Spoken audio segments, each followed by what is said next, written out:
Hi, this is Betsy Bell of How Can This Happen? Today I have something that really irks my soul, and I have to bring it to you because I know that you're aware of this particular issue, and it is widely debated. It is a part of the government landscape, it becomes a part of everyday life. But my argument is about the fact that this has nothing to do with the government, but the government is in every part of our world, in every bit of our business. They're becoming your ugly uncle at Thanksgiving dinner, and they're telling you how to live your lives, and you don't even realize how invasive they are. But it's horrible. So, this is my example. What we want to explore with your permission today so that you can understand a different perspective. I want to talk about abortion. And the reason that I'm talking about it is because it has this effect on voters. It shouldn't. This is all about people who think they have the right, so you understand it, to kill a baby.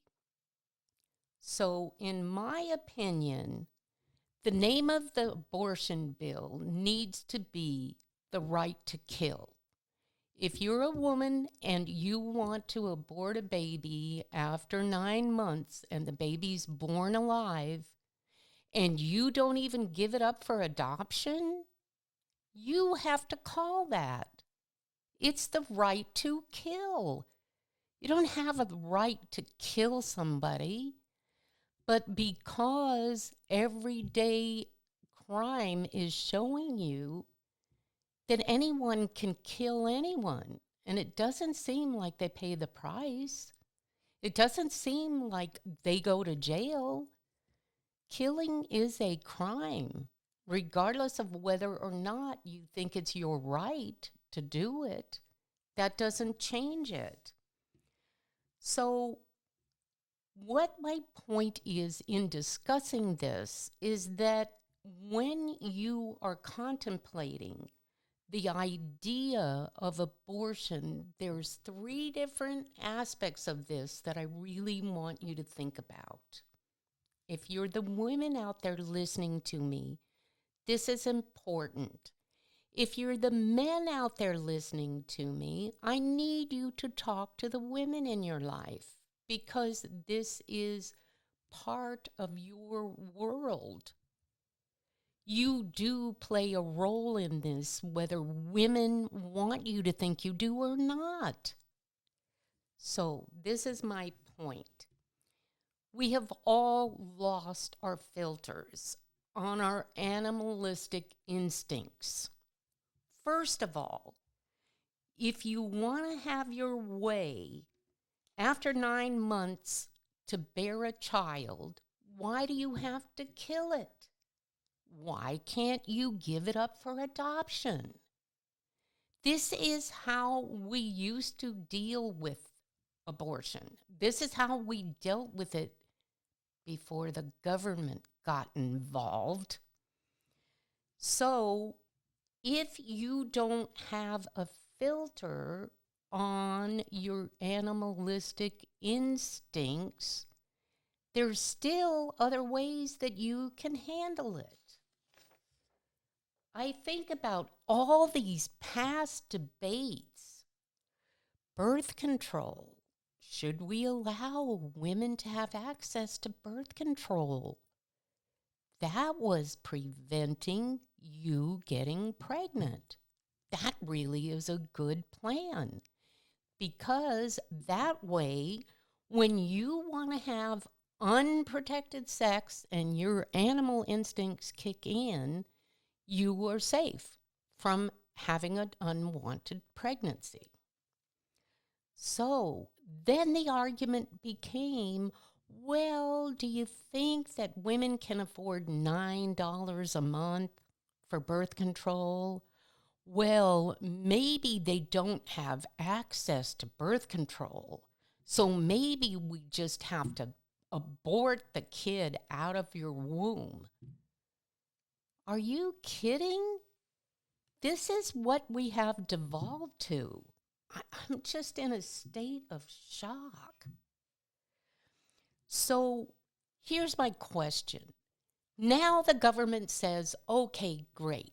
We're going to give you the right to take a child out of your womb, and we're going to let you decide at 9 months whether you want to take it out. So the baby is born viable. Let's say you go 9 months and you go, I don't want this kid. Okay, fine. According to the government, you have a right not to have that child. You even have the right to say, kill it. Okay, kill it. So how do they do that? They don't tell you that part. They don't even give you a clue as to what happens. But I can tell you that when the state of New York passed the abortion law for partial birth abortions, which allowed women to have them at 9 months, the entire Congress in New York clapped and cheered. Okay, I can handle that. No, I can't. How can you clap and cheer about telling a woman they can kill a viable child? That is such, you know that animals don't do that. Have you ever heard of an animal killing their born baby? Example, a dog killing her puppy? Really? An elephant killing her baby elephant? Have you ever heard of that? Of course you haven't. It doesn't happen. So now we leave all of these things up to the government and we say, okay, government, you tell us what to do. So do you go to your congressman and sit down and discuss your family planning ideas? Why would you do that? Why wouldn't you sit down and talk to your family about your family planning ideas? Maybe what you should think about is, oh, there's God. I could ask God about that. What a concept. We don't and we haven't kept the government out of our private lives. Every aspect of our lives is involved with government. But I know why. I can tell you why. Because people are so dependent on government and so willing to turn over their most intimate thoughts and secrets for the government to get involved in. So, if you believe that everyone agrees with them and the government agrees with you, then you can say, if the government says we can kill babies, it must be my right. Of course. We are totally afraid to stand alone because this is the school of thought in the nation. Now, if you're pro-life, you're crazy.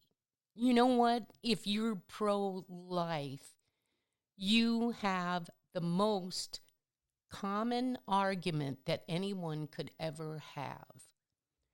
Why would you kill a baby when the baby could be adopted and be part of a family that wants to have a child? So what does that mean? That means that you could be killing the future pope. You could be killing the future president of the United States. Please, I'm begging of you, don't kill the future president of the United States. We need him. We need him desperately. He's all we have between us and total chaos. So it's human nature to want to have everybody agree with you. But today, it's more important than ever for you to understand that the common way of looking at problems and the common way of thinking about how to solve them is totally wacko. It has no common sense, and it will never have any common sense. We are always looking for people to justify our existence. The heck with it. Who are they? Why would you want everybody to agree with you when you're wrong? And you don't need to worry about how to figure it out. Right is right, wrong is wrong. Killing is wrong. End of story. Now, it's also one of the reasons that women go out of their way to look just like other beautiful women. So what do? They're so insecure that they have to fix their face. They go and have all this plastic surgery. And then they take it too far. That's what we've done with abortion. We've taken it beyond recognition of any normal human behavior. So, the example of plastic surgery for women is, have you seen the women with all this Botox and their face is all blown up? Not a wrinkle to see, but ooh, ew. It's really ugly. And then when they talk and laugh, their face doesn't move. It's just gross. Why do you want to look like that? Because you think that's beautiful and you don't like having a little laugh line on your face. That's crazy. I want people to see me laugh. Now, I never had children. And the reason that I didn't was I married at the ripe age of 40. Yeah, I know. I said 40. Ooh, but I did live in the 60s and 70s.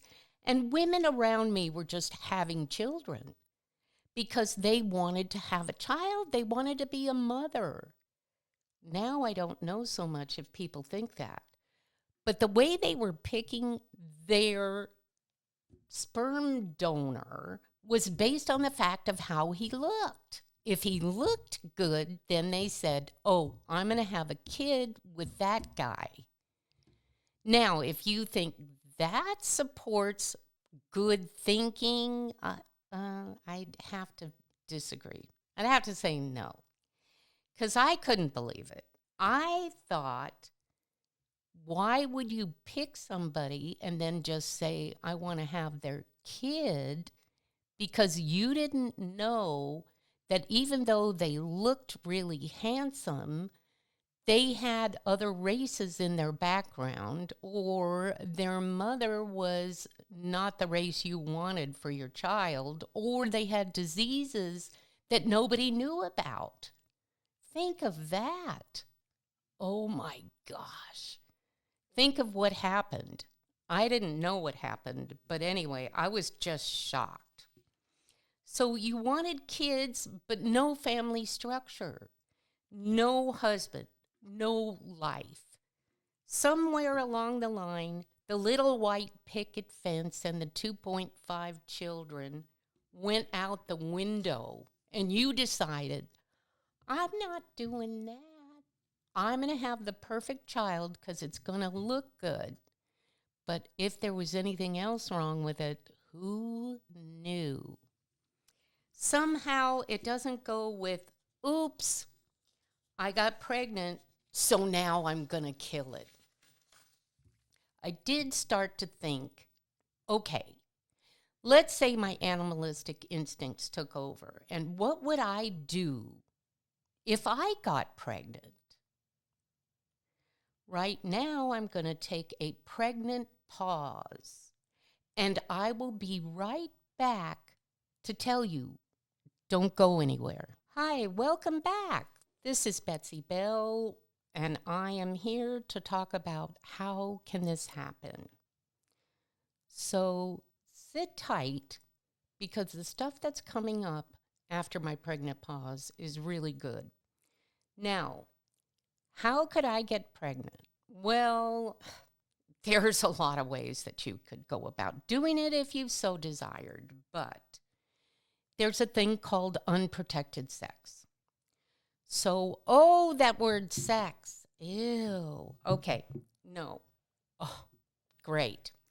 Yay, if you know that you're going to have sex, if you know that you have an animalistic instinct, which we all do, then you can get pregnant, but there are ways to prevent it. What a concept. So, I had the means and I had the wherewithal to fix it before I let it happen. But then I decided, I feel sick. I don't like taking the pill. I don't want an IUD. There was an IUD. There were all of these available remedies, so you didn't have to be pregnant, and you could let your animalistic instinct take over. My generation was the generation of free love. So what did that mean? That meant no responsibility, just get it on. So that was my generation. But what we did know is if we didn't want to be pregnant, we didn't let that happen. And I would tell myself, well, you could always have an abortion because now it's okay. Why is it okay? Because the government says it's okay. Just get rid of it. Do whatever you have to do.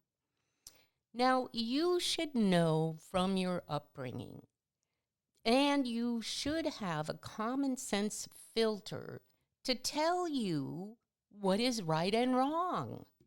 Now, if you had sex and you didn't take precautions, why would the baby have to be the victim of your animalistic instincts? Well, you could be aborting the future Pope or the future President of the United States. So if you think of it that way, not only does it bring to mind the purpose of sex, the purpose of sex is procreation, because you want to have a family.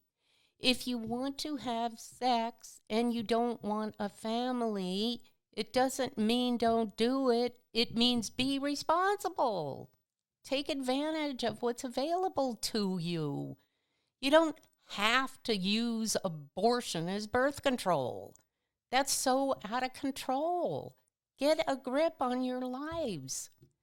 So I had a friend, and she wanted children in the worst way, and her husband was all for it, but she couldn't conceive. So she was adamant that they not adopt. She wanted to have a child no matter what.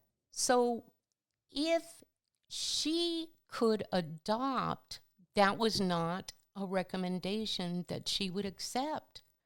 Her whole life was devoted to the idea of having her own child.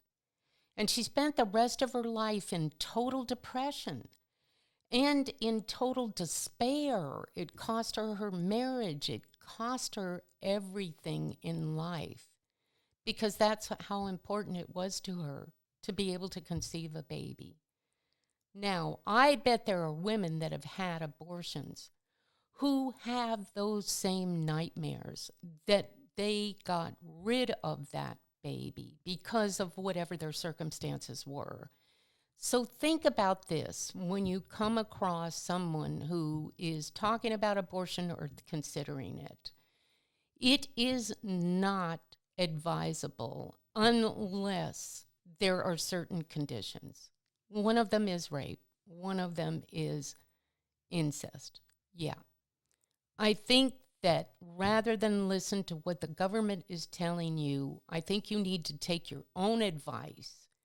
Take family counseling from a good licensed psychiatrist, and take family counseling from yourselves, your priest, your pastor, whoever is in your life that can give you a good perspective.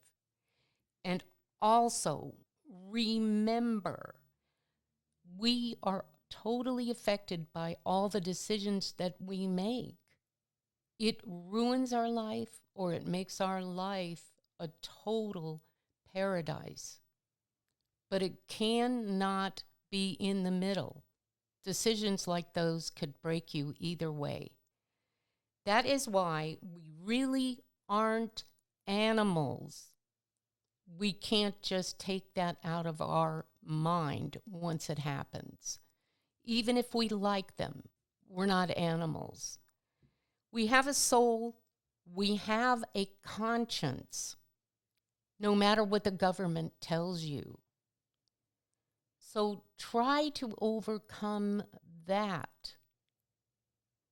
I hope that I brought you perspective that you might not have had on this subject, but also I wanted to let you know how can this happen is for your knowledge and information. It's informational so that you can think about things from a different perspective. If I can give that to you, comment, follow me, go to my website. But one thing that's really important that I want you to remember and don't forget, how can this happen is because we're not taking a part in it. We're letting it happen around us. People, we need to stand up. We have a voice. Let your voice be heard. Don't shout anyone down. Just let them hear your voice. And with that, see you next time.